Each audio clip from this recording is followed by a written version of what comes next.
పెద్దలారా మిత్రులారా, ట్యాక్సేషన్కి సంబంధించి ఇప్పటికే చెప్పాను. జిఎస్టీ అంతకుముందు 5%, 8%, 12%, 18%, 28% ఉండేది. సో తర్వాత అంటే రకరకాలు ఉండేది వస్తువులకి గత యూపీఏ గవర్నమెంట్ కానీ కాంగ్రెస్ ప్రభుత్వంలో. అది 2% నుంచి 30% దాకా ఉండేది. దానికి అసలు ఏ వస్తువుకి అంత ట్యాక్స్ అర్థం కాకపోయేది. దాని తర్వాత రాష్ట్రాల్లో వ్యాట్ ఉంటుంది, వాల్యుయేటెడ్ ట్యాక్స్, పేరు మార్చొచ్చు. రాజ్యం యొక్క స్వభావమే వసూళ్ళు. అది భూమి శిస్తు దగ్గర నుంచి వస్తువుల మీద కూడా పనులు వేస్తూ ఉంటుంది. దాని మీదనే రాజ్యం నడుస్తూ ఉంటుంది. సో ఈ క్రమంలోనే భారత ప్రభుత్వం ఒక 4 స్లాబ్లు ఉండేవి గతంలో. 8%, 12%, 18%, 25%, 4 స్లాబ్స్ ఉండేవి. సో ఈ మల్టిపుల్ అంతకంటే అంతకుముందు ఇంకా మరిన్ని స్లాబ్స్ ఉండేవి. అసలు ఎన్ని ఉండేవి అర్థం కాకపోయేది. ఒక్కొక్క వస్తువుకి ఒక్కొక్క తిరిగి ఉండేది. ప్లస్ తెలంగాణ రాష్ట్రంలో సపోజ్ కారు ధర ఎంత ఉందనుకోండి, తమిళనాడులో ఇంకొద్ది తక్కువ ఉంటే అక్కడ పోయి కొనుక్కొచ్చుకుంటాడు. ఇప్పుడు యూనివర్సల్గా ఏం జరుగుతుందంటే జిఎస్టీ యూనివర్సల్గా ఒక 4 స్లాబ్లు ఉండేది గతంలో. అంటే జిఎస్టీ స్టార్ట్ చేసిన దగ్గర నుంచి 4 స్లాబ్లు ఉండేది. అదేంటంటే అదే 4 స్లాబ్లు అంటే 8, 12, 18, 25% ఉండేది. సో దానివల్ల తెలంగాణలో, తమిళనాడు కొనుక్కోవచ్చు. రేటు తక్కువ ఉంది కాబట్టి 10,000, ₹1,00,000 అక్కడ ఉందని కారు అక్కడికి వెళ్ళి కొనుక్కునేటోళ్ళు. అందుకోసం ఆ ట్యాక్సేషన్ అంతా ఆ రాష్ట్రాలకు పోయేది. ఇప్పుడు జిఎస్టీ వచ్చిన తర్వాత ఏం జరుగుతూ ఉందంటే ఏ రాష్ట్రంలో అయినా ఎక్కడ కొనుక్కున్నది రేటు కాబట్టి ఏ రాష్ట్రంలో వాళ్ళు చేసుకుంటారు. ఆ ట్రాన్సాక్షన్ ఆ రాష్ట్రానికే ఎక్కువ లబ్ధి జరగడానికి ఆస్కారం ఉంది. సో ఇప్పుడు లేటెస్ట్గా ఏం జరుగుతూ ఉంది, రేట్లని ఏదైతే సంబంధించి ఉన్నదో 5%, 12%, 18%, 25%ని 2 స్లాబ్స్ చేసి పడేశారు. అది 12%, 18%గా ఉందనేది తెలియజేసుకుంటున్నాను. సో ముఖ్యంగా కేంద్రం జిఎస్టీ తగ్గించడం కారణంగా తెలంగాణ రాష్ట్రానికి 7,000 కోట్ల నష్టం అంటున్నారు. ఈ 7,000 కోట్ల నష్టంలోనే ప్రధానమంత్రి నరేంద్ర మోడీ అన్న లాభం కూడా ఉన్నది. దేశ ప్రజలకి అమ్మవారి నవరాత్రులు ఉత్సవాలు జరుగుతూ ఉన్నాయి.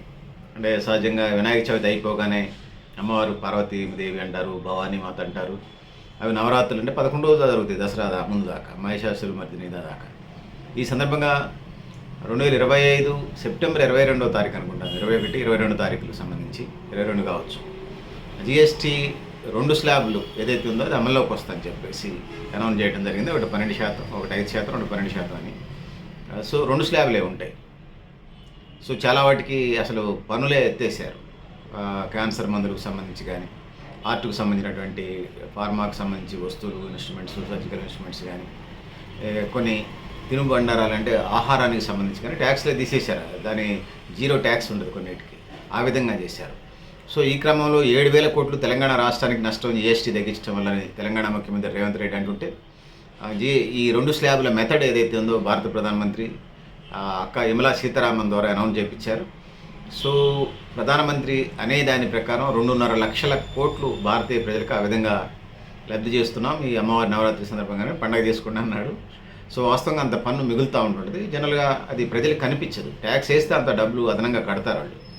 సపోజ్ పెట్రోల్ 150 అనుకో, కొంటాం, ఖచ్చితంగా కొంటాం. కాబట్టి బస్సులు, ఆటోలకు అట్లా వెళ్ళే ప్రయత్నం చేస్తాం. కానీ బండికి 150 కొట్టించుకుంటాం. మరి ఇప్పుడు ₹107, ₹110 కొట్టించుకుంటే ₹40 మిగిలినట్టే కదా. సో ట్యాక్స్ని తగ్గిస్తే మనకి డబ్బులు మిగిలినట్టే. మనకి అర్థం కాదు. కాసేపు రేషన్ బియ్యం ఇచ్చినట్టుగా జేబులో డబ్బులు పెట్టాలి ప్రజలకి. అట్లయితే అర్థమైద్దా? సో కొంతమంది అపర మేధావులు, తిక్కలోళ్ళు కొంతమంది ఈ ట్యాక్సేషన్ మీద ఆడీలా ఈడేలానే తిక్కలుగా మాట్లాడుతూ ఉన్నారు.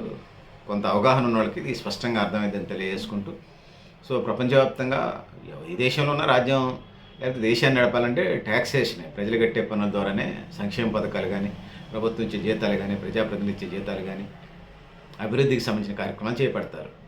అంతే తప్పితే మరొకటి కాదని తెలియజేసుకుంటూ, ట్యాక్సులు ఉంటాయి. మీరు రాజ్యాధికారంలోకి వచ్చినా, నేను రాజ్యాధికారంలో వచ్చినా, నేను పనిచేస్తున్నటువంటి వేదికల రాజ్యాధికారంలోకి వచ్చినా, నాన్ పొలిటికల్ ఆర్గనైజేషన్లో ఉన్నటువంటి నా మిత్ర బృందాలు ఆ బాధ్యతలోకి వెళ్ళినా కూడా, ఇప్పటికే వెళ్ళారు, కొంతమంది వెళ్తారు, భవిష్యత్తులో కూడా చాలామంది వెళ్తారు. వాళ్ళైనా తీసుకోవాలి. కాకపోతే వెల్ఫేర్ అనేది ప్రజలకు ఇబ్బంది కలగకుండా తీసుకోవటం ప్రధానమైంది. సో జిఎస్టీ అంటే goods service tax, goods service tax GST అంటే. సో దాన్ని ఐ థింక్ ఇప్పుడు నిర్మలా సీతారామన్ కంటే ముందు అరుణ్ జైట్లీ ఎవరో ఆర్థిక మంత్రిగా ఉండేవాళ్ళు, ఆయన గుడ్ సర్వీస్ ట్యాక్స్ అంటున్నాడు అని అంటే ఎందుకంటే బెస్ట్ వరల్డ్‌లో ఎక్కడ లేదన్న పద్ధతిలో చెప్పుకొచ్చాడు. ఆర్థిక మంత్రులు ఎంత చేసినా అట్లా ఉన్నట్టుగా చెప్తారు. అప్పుడు ఆయన పెట్టినప్పుడు 4 ఉన్నాయి. 4 స్లాబ్‌ల దాకా ఉన్నాయి. అంతకుముందు యూపీఏ గవర్నమెంట్‌లో ఒక్కొక్క వస్తువుకు ఒక్కొక్క రకం ఉంది. అది 0 దగ్గర నుంచి 30% పైగా టాక్సేషన్ ఉంది. అవి ఏ వస్తువుకి ఎంత అనేది ఎవడికి ఎంత పట్టదు. సో ఆడొక ఈ క్రమంలోనే తమిళనాడులో ఒక రేట్ ఉండేది, ఆంధ్రప్రదేశ్లో ఒక రేట్ ఉండేది, తెలంగాణలో ఒక రేట్ ఉండేది, ఢిల్లీలో ఒక రేట్ ఉండేది. ఒక కారు కొనాలంటే ప్రతి వస్తువుకి ఎట్లాంటి పరిస్థితులు ఉన్నాయి. అందుకోసం ఎక్కడ తక్కువ ఉందో తెలుసుకొని అక్కడ వస్తువులు కొనుక్కోవడం, ఆర్డర్ పెట్టుకోవడం, అటు పోయినప్పుడు వాళ్ళకి డబ్బులు ఇచ్చి తెప్పించుకోవడం ఇవన్నీ ఉండేది. సో జీఎస్టీ వచ్చిన తర్వాత ఈ ట్రావెలింగ్, టైం వేస్టేజ్ తగ్గిపోతుంది. ఆ విధంగా ప్రజలు వాళ్ళ పనులు వాళ్ళు చేసుకోవడానికి ₹1 మిగలడానికి ఆస్కారం ఉంది. సో 2025 నవరాత్రి అమ్మవారి ఉత్సవాలు, దసరా ఉత్సవాల సందర్భంగా కేంద్ర ప్రభుత్వం రాజకీయంగా డిఫరెంట్ అభిప్రాయాలు ఉండొచ్చు, కానీ ప్రజల పక్షంగా అంటే ప్రజల తరపున మాట్లాడమని చాలామంది మిత్రులు చెప్తా ఉన్నారు. వాస్తవంగా దీన్ని స్వాగతిస్తూ ఉన్నాం. సో ప్రజలు డైరెక్ట్గా రేషన్ బియ్యం లాగా జేబులో డబ్బులు వేసే కార్యక్రమం అనేది కాకుండా ఇది కూడా ప్రజలకు డబ్బులు మిగిల్చినట్టుగా భావించండి. ఆ విధంగా ముందుకు పోవాలని తెలియజేసుకుంటూ, పెద్దలారా మిత్రులారా మీరు కూడా మీ అభిప్రాయాలు కామెంట్ బాక్స్లో రాయండి అని తెలియజేస్తూ, నేను గరిడేపల్లి సత్యనారాయణ, న్యూ లక్ష్య ఆర్గనైజేషన్.